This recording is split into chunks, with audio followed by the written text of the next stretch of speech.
and they're good questions. But I'm going to do my thing and hopefully answer some of them, and then the rest can be answered after that. And so hopefully you don't forget the questions or whatever. But yeah, if anybody needs a pen, I've got pens, and there's time designated for questions after the speaker, directly after the speaker. So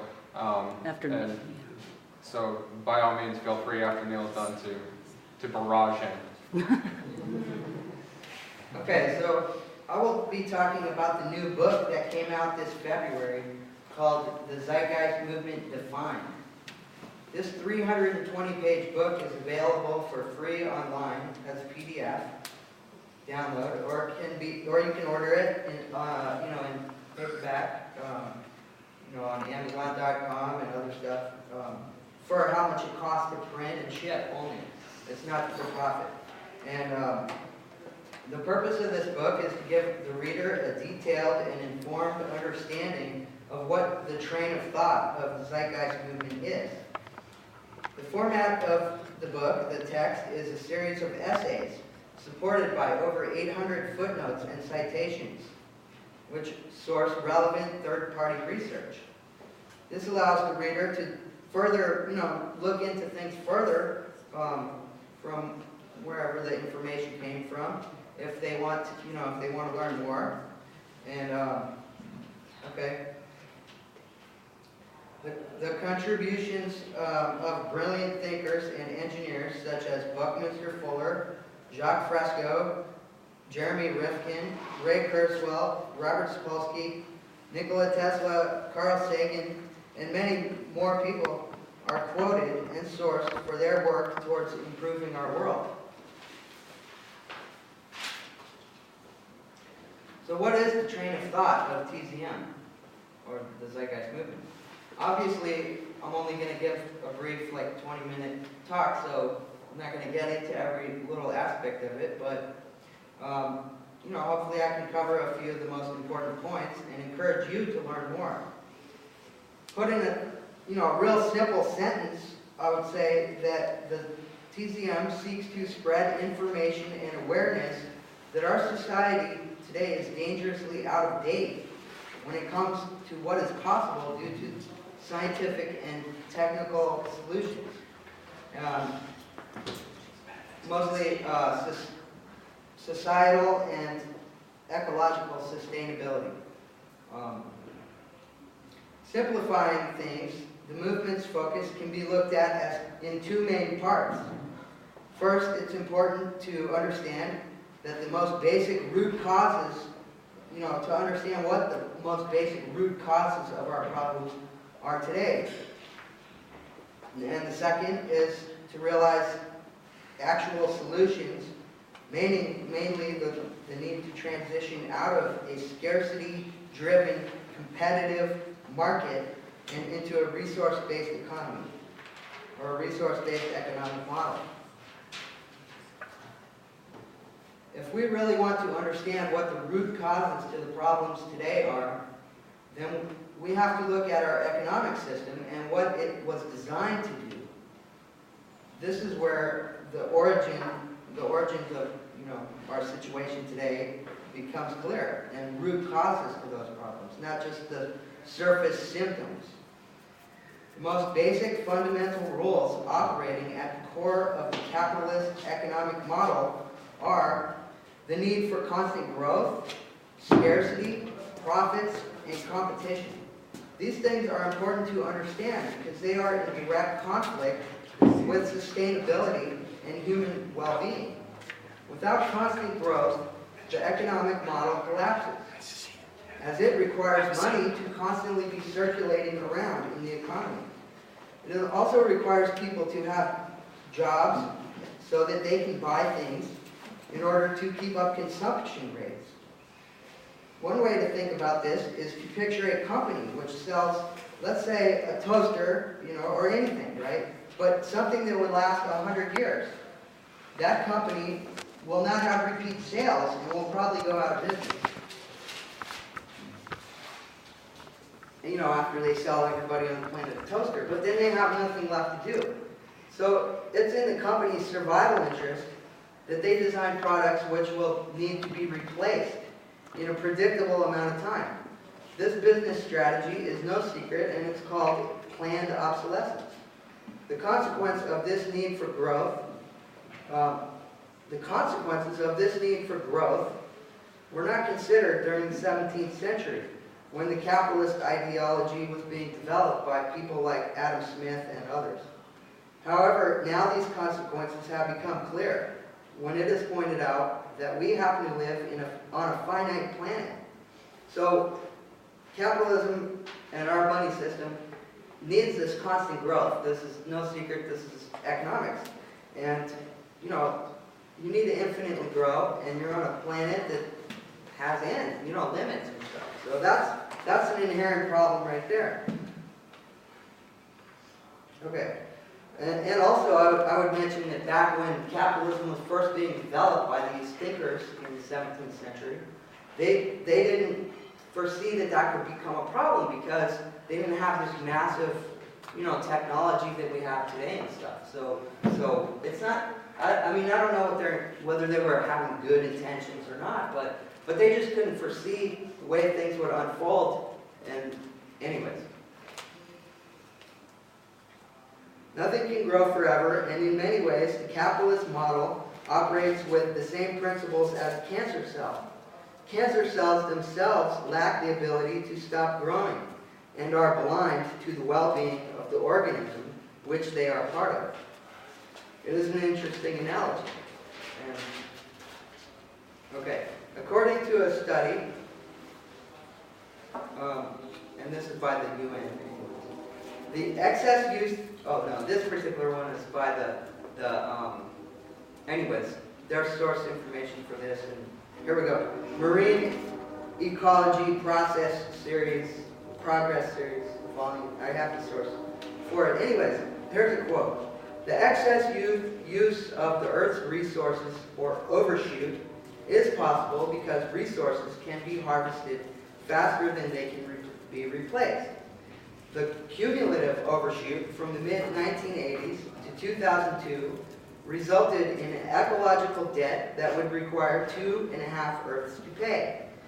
In a business-as-usual scenario, our demands on this planet could amount to the productivity levels of 27 planets by 2050. And a lot of people have done, research on this stuff because it's really all scientific. You can look up how much do we use, how much is that rate increasing over time, and how much do we have? So anyways, this is the use of science to figure things out and come at solutions, based on facts rather than by, like Jameson said, politics or opinions. Anyways, to understand how things like this can be allowed to happen, using this insane amount of resources and growth and all that, it's important to realize that our economic system is life blind. Nowhere in the monetary model is there any mechanism to support human well-being or the well-being of the planet. These things are called externalities, meaning that they are outside of the concerns of economic theory, which simply wasn't designed to deal with any of our life support systems. This brings us to an even deeper issue of the fact that our monetary system, and capitalism in particular, is a scarcity-based system.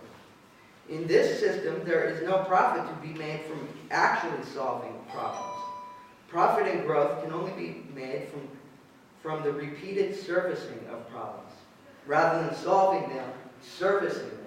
And I would also say that in this model, it's actually good and necessary to have a constant supply of problems.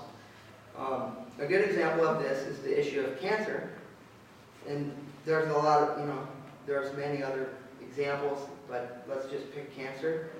Think of how many thousands of people, from doctors, researchers, health insurance companies, make their living off of this problem of cancer.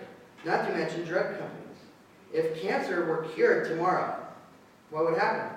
It would it would actually be bad for the economy in the form of lost jobs and lost profits. So GDP would go down. which is the way that, our economic health is measured. Anyway, so some problem gets solved. There's not enough to be done, jobs and stuff to service that problem anymore. You have a whole industry lost that can't be profited from anymore. Anyways, the market can only benefit from some problem. Like for instance, if this new cure, if you cured the cancer, if this new cure was difficult to make or scarce to find, then you can continue profiting. And the economy can continue working.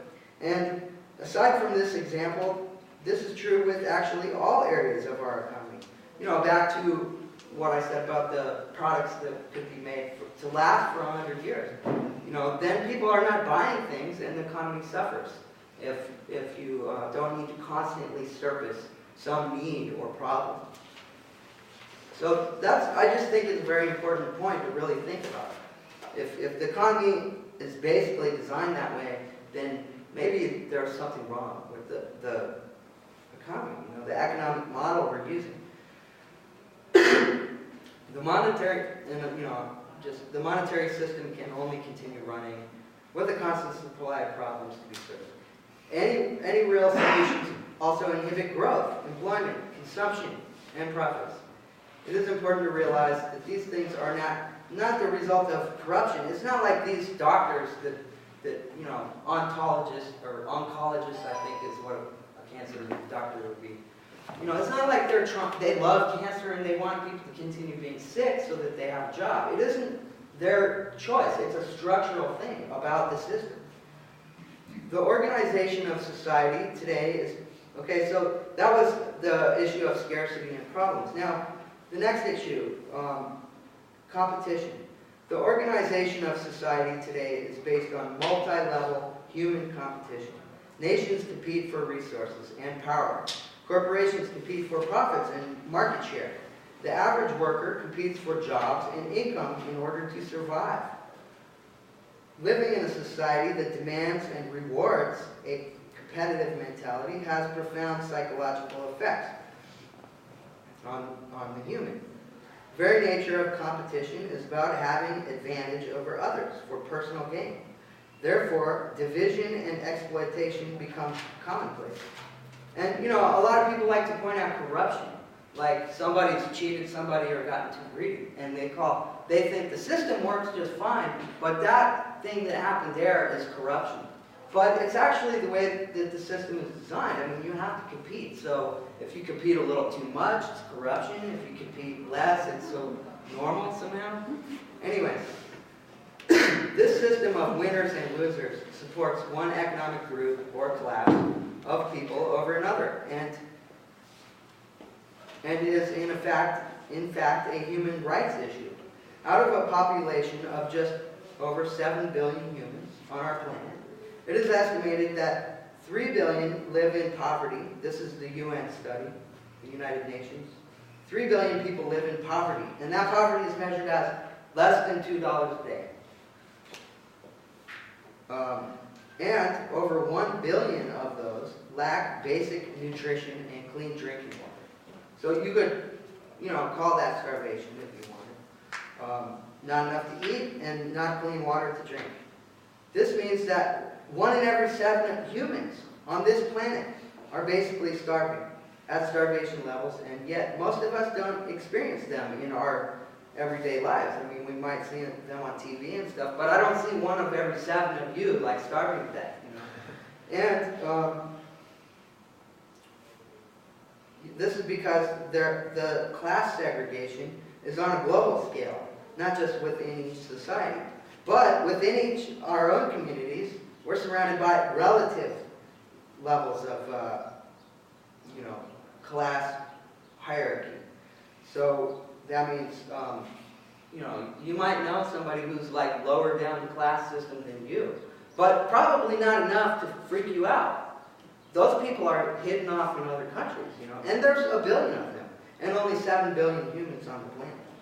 So it's kind of a big deal, I mean, it's easy to think, well, yeah, there's poor people, and most of us are doing pretty good, but it's a large number, 1 billion humans.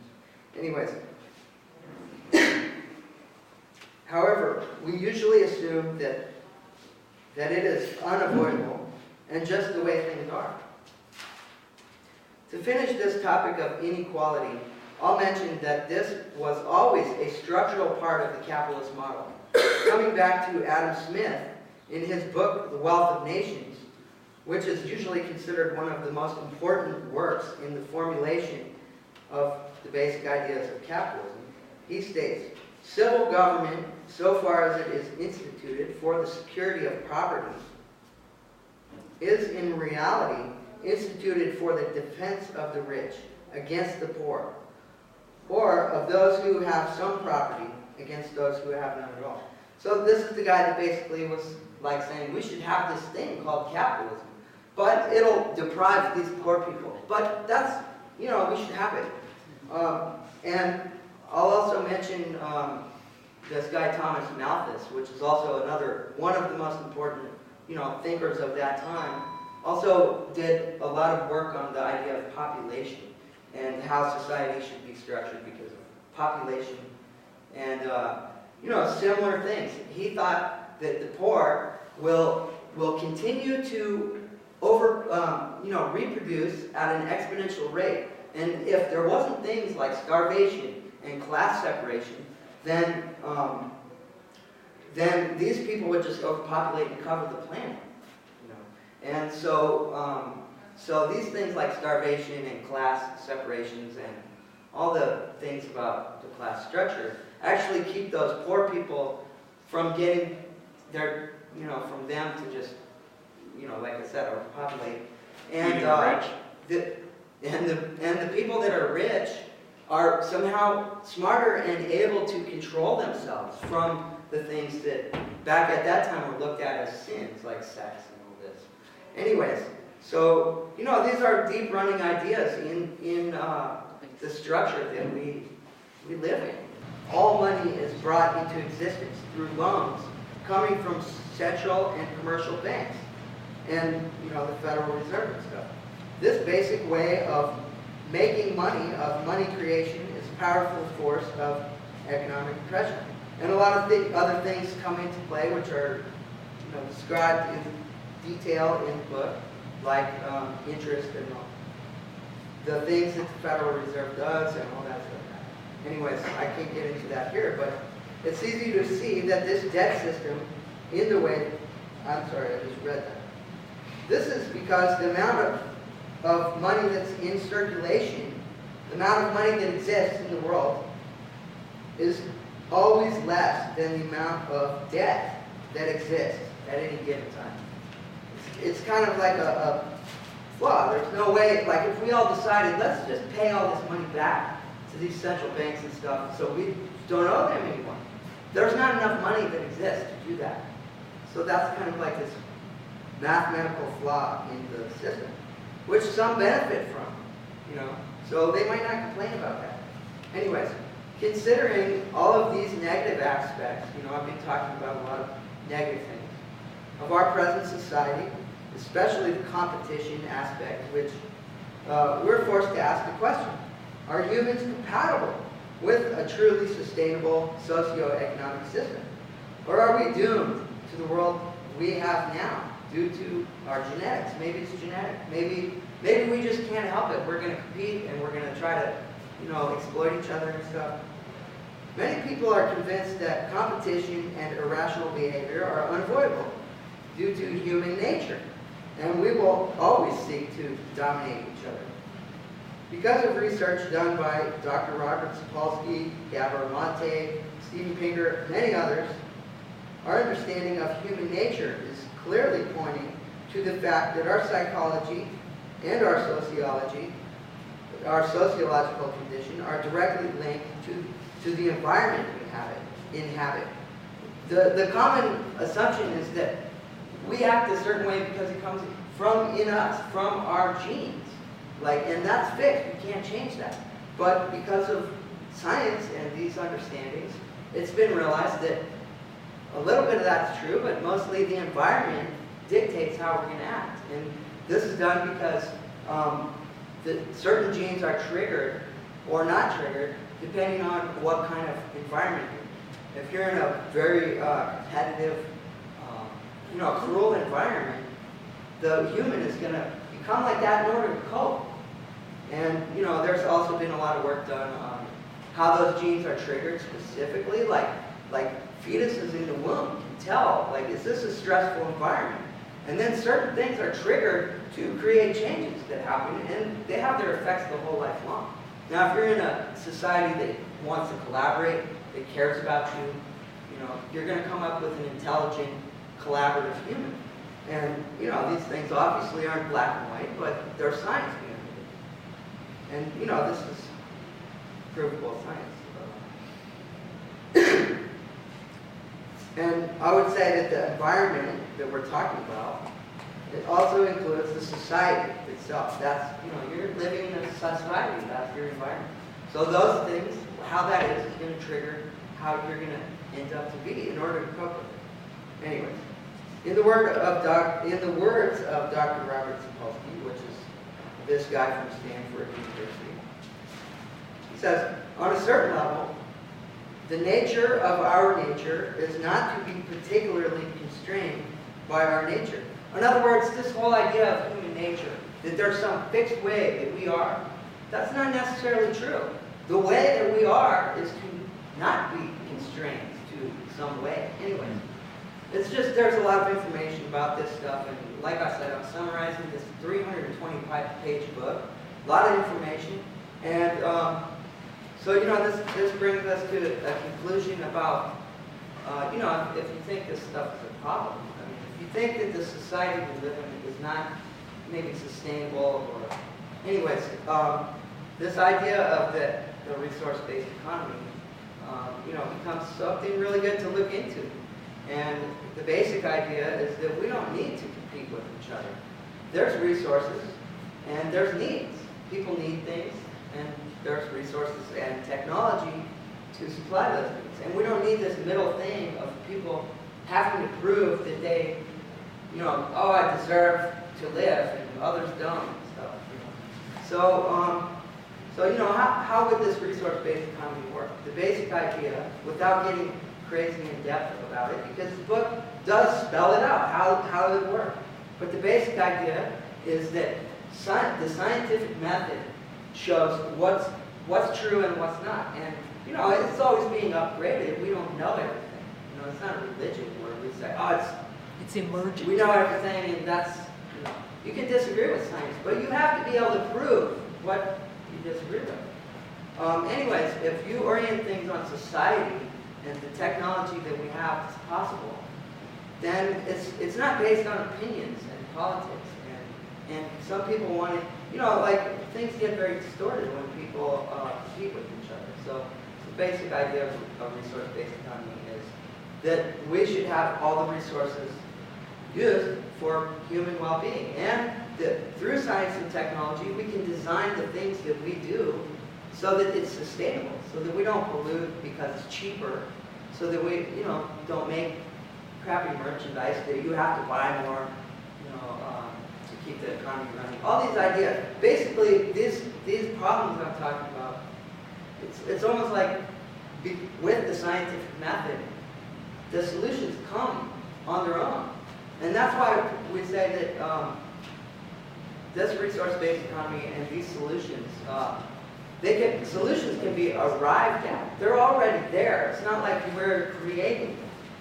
We just have to find, get to them.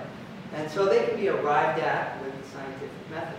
And without getting into, I'm almost done, but I just wanted to, without rattling on a bunch of facts and numbers and stuff, I just did want to mention one thing that's really interesting to me, is because a lot of people think, well, we'd have to invent some kind of magical technologies that would solve these problems we have. But it's not true. The actual technology that we have today, it's not anything magic and new in 100 years.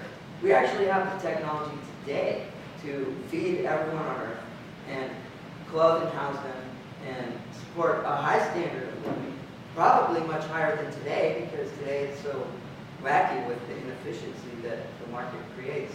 Anyways, these things exist today, and I just wanted to share this one little thing about this thing. It's just one little example. It's called vertical farming. So, there's a vertical farm in Malaysia right now, and there's plenty of others. So a vertical farm, right?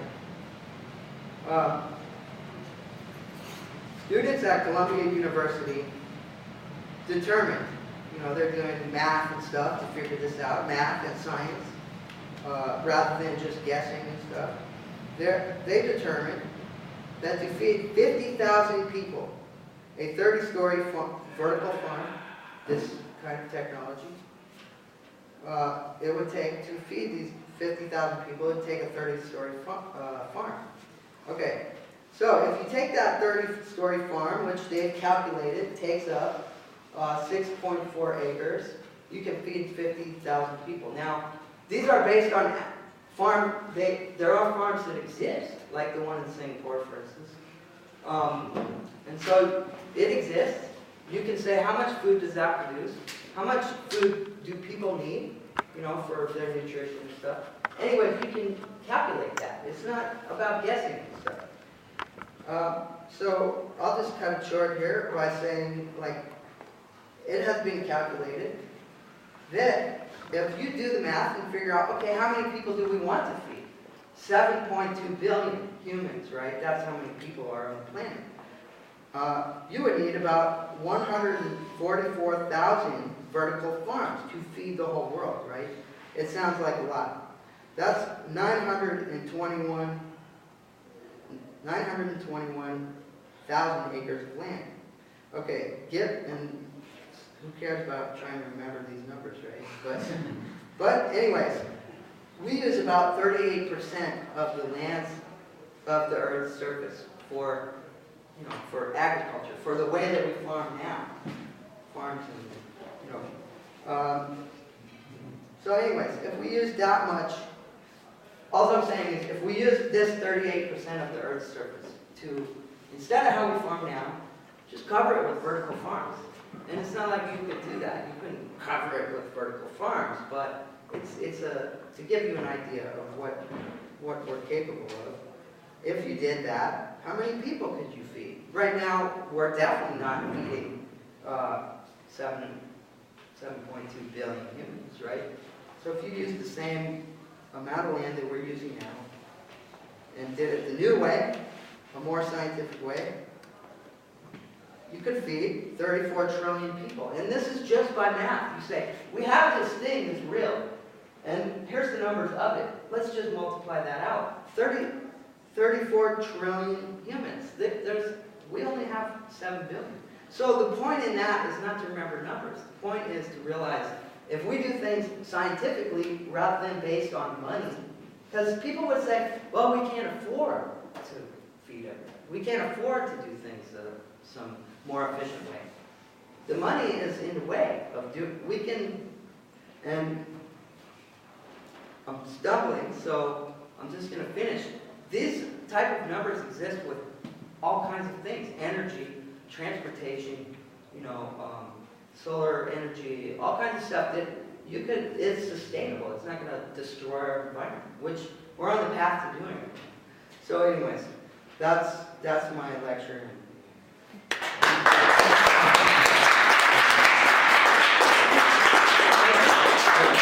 Did you want to stay for questions at all? Yeah, let me get my water ready. Yeah, sure, here. My mouth. Yeah, that's a lot of talking with that water.